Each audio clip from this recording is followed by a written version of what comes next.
Happy New Year, you! Hope you enjoyed your holidays and had a restful break, and now you're ready to tackle 2013.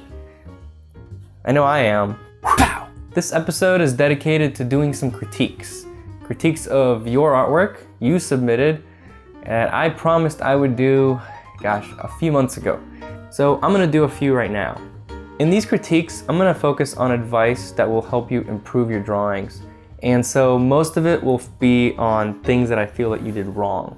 Unless I see somebody do something exceptionally well, then I'll use it as an example of how to do something successfully and as inspiration.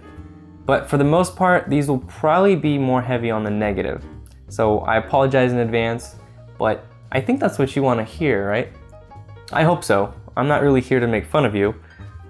Well, maybe a little bit, but my intentions are good. This is meant to be as constructive criticism that you can use to grow. And by the way, all the artwork I'm critiquing today was submitted by viewers specifically to be critiqued on the show. So they knew what they were getting into. If you'd like your artwork critiqued on the show, you can click this button right here, or there's also a link in the description below. So this one here, or the one down there. And then just send me an email with your stuff. All right, well, here we go. Okay, the first critique goes to Antonio T Pinto. For the most part, your proportions, values, and edges are pretty good. Of course, there's room for improvement, but overall, not bad. In fact, I saw some that were really nice. The thing that kind of bothered me throughout most of them was the scratchiness. Sometimes that could be used successfully to kind of add energy to the draftsmanship, but I think you're taking that a little bit too far. It just looks messy and distracting. So it's actually taking away from the impact of the drawing rather than adding to it. So I would take it down a notch or two, maybe three. Especially in the face, where you're trying to show volume. That much texture flattens the volumes and ages the skin and can look like scars. It takes away from the realism of the portrait. Sometimes drawing a less realistic face could be good if you're trying to go for a specific style, but I don't really see it adding anything to your work, except for one drawing. Out of the 50 I looked at, this one is the only one that I think actually benefits from the scratchiness because it adds an emotional element that is appropriate here. I saw a few drawings where you're starting to head in the right direction. This one has a little bit of scratchiness, but you're focusing on rendering the volumes in the important areas of the face. So good job here. This part of the hair is good. You're showing some gradations and just the right amount of texture. Down here, however, you kind of rushed it. You lost the 3D form of the hair and it looks sloppy. Same thing right over here. This one is close, but needs a little bit of work. Again, I think the scratchy background is distracting. I think it's largely because of these white spots in the background surrounding his head. They're fighting for attention and I look there instead of the focal point, which is his face. So let's try removing these white spots. Okay, that looks a little bit better. And then let's add some more contrast and light to his face. See, now the background recedes and the face comes forward. You need to be in control of where the viewer looks in your drawing. Decide on a focal point and make all your other decisions based on that.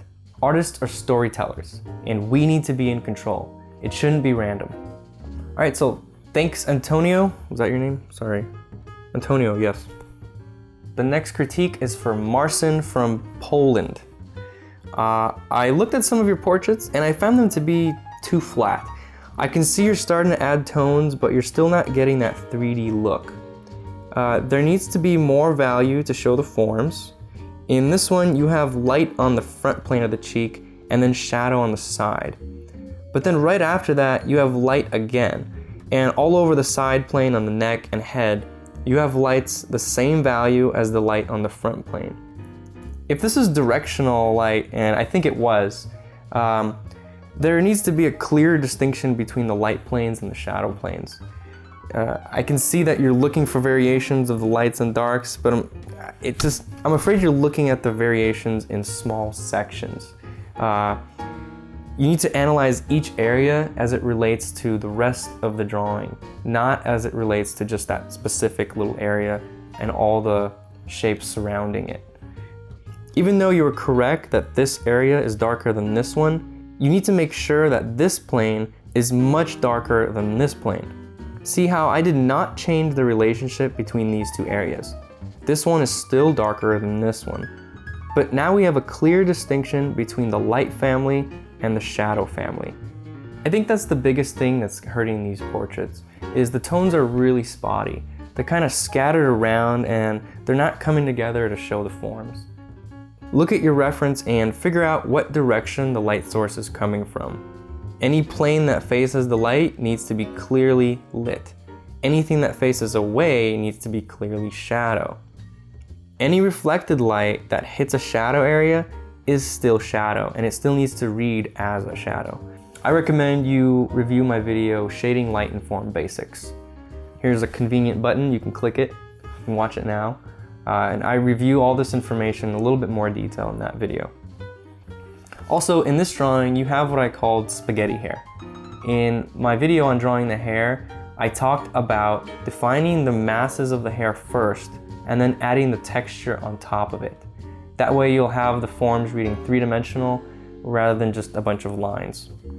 Also, a related issue is because the forms are kind of flat, you're relying on outlines to separate the forms. For example, with this nostril, you have no tones. It's just an outline of the nostril.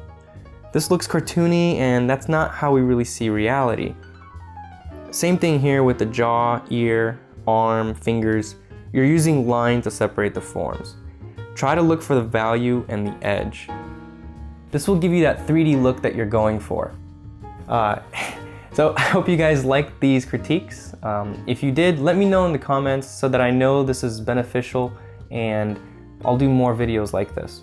And if you like this video, I really appreciate it when you don't keep it to yourself. Share it with your friends. And don't forget to subscribe to the newsletter on proco.com to get updates on new videos. Thanks for watching. I hate when the phone rings.